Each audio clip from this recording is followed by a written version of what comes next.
अस्सलाम वालेकुम दोस्तों, तुसीं देख रहे हो हसीन पंजाब टीवी तो मैं तुहाडा मेज़बान अमीर हमज़ा। दोस्तों, सब तो पहले अपने चैनल हसीन पंजाब टीवी नूं करो सबसक्राइब ते नाल लगे बैल दा बटन दबाओ ताकि साडी हर नई आने वाली अच्छी और बेहतरीन वीडियो साडे वीरां तक आसानी नाल पहुँच सके और तुसीं वीडियो देखो सब तो पहले।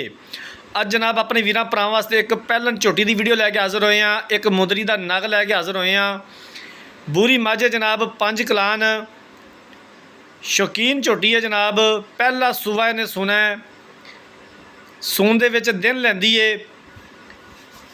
हवाना माशाल्लाह बड़ा खूबसूरत है, पूरा मुठ दा थाने और सोहणियां विरला ने। पहलन हो के इस तरह का सनप, इस तरह का कद काठ कट किसी जानवर नूं लग्या हुंदा है। सूह दा डोडा भी चिट्टा है।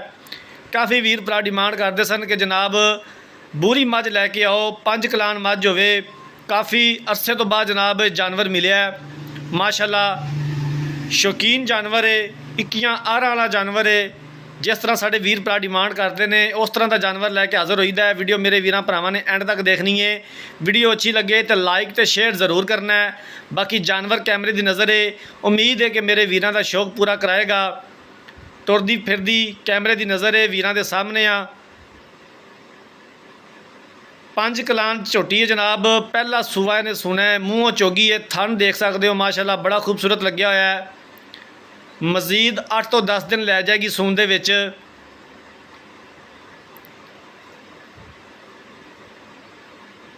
आरफ वाला इस जानवर की लोकेशन है, तहसील आरिफ वाला, ज़िला पाकपतन। नीली बार का जानवर है जनाब। नीली बार के जानवर अपने वीरां भरावां नूं दिखाई देने, नीली का शौक पूरा कराईदा है।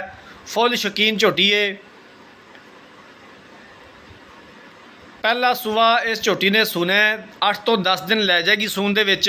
थना दी, पिछे दी, हवाने दी हर तरह की मुकम्मल गारंटी है, साडी भी ते मालकां दी भी। बाकी जानवर कैमरे की नज़र है, मेरे वीरां दे सामने आ। तसल्ली करनी है मेरे वीरां ने।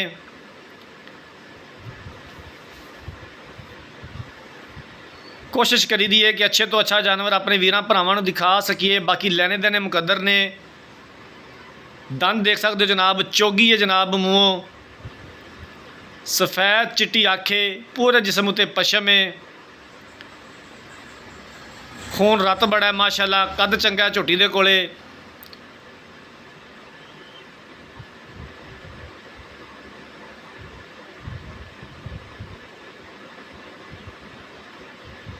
आरफ वाला इस जानवर की लोकेशन है, तहसील आरिफ वाला, ज़िला पाकपतन। नीली बार का जानवर है जनाब, घरेलू जानवर है, तसल्ली वाला जानवर है। बाकी पूरी गारंटी है जानवर की। घर जाते तक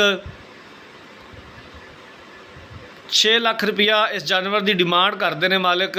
5,70,000 रुपया फिल वक्त फाइनल है। इहदे विचों भी मजीद असीं इंशाअल्लाह ताला गुंजाइश कढ़ावांगे जिथों तक हो सकिया। 6 लाख रुपया की डिमांड करते हैं, 5,70,000 रुपया फिल वक्त फाइनल है। मजीद भी असीं इंशाअल्लाह ताला गुंजाइश कढ़ावांगे जिथों तक हो सकिया, अपनी पूरी कोशिश करांगे।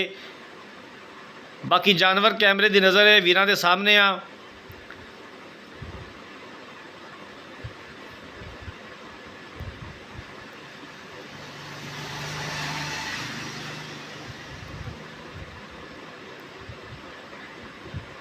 बाकी मजीद हवाना भरेगी झोटी, 8 तो 10 दिन लै जाएगी सून दे विच। थना दी, पिछे दी हर तरह की मुकम्मल गारंटी है, साडी भी ते मालकां दी भी। 6 लाख रुपया की डिमांड करते हैं, 5,70,000 रुपया फिल वक्त फाइनल है। मजीद भी असीं इंशाअल्लाह ताला गुंजाइश कढ़ावांगे। मूँहों चोगी है, 4 दंद दे मूँहों। पहला सूआ इन्हें सुना है। अगर किसी वीर भरा ने जानवर खरीदना है, रबता नंबर 0312 612 2054, 0312 612 2054। इस नंबर पर व्हाट्सअप बनी है। अगर साड़ी अज वाली वीडियो पसंद आए, वीडियो लाइक तो शेयर ज़रूर करना है। असीं इंशाअल्लाह ताला इस तरह अपने वीरां वास्ते मेहनत करते रहेंगे, अच्छे तो अच्छा जानवर लैके हाज़र होंदे रहांगे। जिंदगी रही तो मिलांगे एक नई वीडियो के नाल। अपने मेज़बान अमीर हमज़ा नूं दिओ इजाज़त। अल्लाह हाफिज़।